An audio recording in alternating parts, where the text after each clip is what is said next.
Every morning I wake up to another missing finger. My name is Tom Larson, and what I'm about to share with you is not for the faint of heart.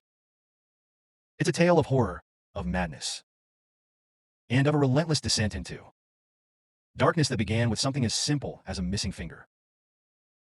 It all started one seemingly ordinary morning. I woke up in my small apartment in downtown Seattle, stretching and yawning as I tried to shake off the remnants of sleep. As my hand grazed my face, I felt a sharp pang of pain. Groggily, I looked down and saw that my pinky finger was missing, completely gone. As if it had never been there, blood oozed from the clean stump where my finger should have been. Panic set in instantly. I scrambled out of bed, my heart racing, and rushed to the bathroom. There was no blood on the sheets, no sign of a struggle. Nothing to indicate what had happened.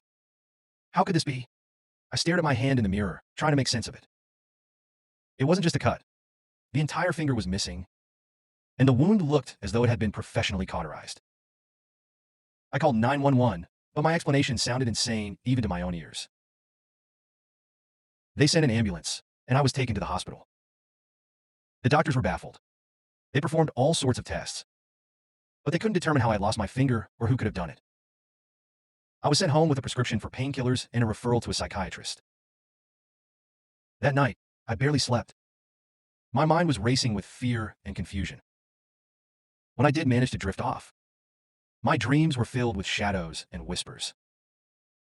An ever-present sense of dread. I woke up the next morning drenched in sweat. And the nightmare continued in the waking world. My ring finger was now gone. The same clean, cauterized wound. I screamed in horror, my voice echoing through the empty apartment. Over the next few weeks, it happened every single night. Each morning I would wake up to find another finger missing.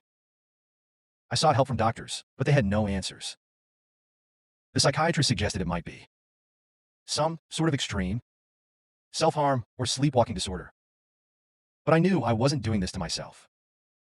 I set up cameras around my bedroom, hoping to catch whatever was happening on tape. But the footage showed nothing. I would simply be there one moment, then the next moment a finger would be missing. I became obsessed with finding out what was happening to me. My work suffered, my relationships deteriorated. I isolated myself, spending hours researching anything that could explain my situation, occult practices, rare medical conditions, supernatural phenomena. Nothing seemed to fit, as the fingers on my left hand vanished.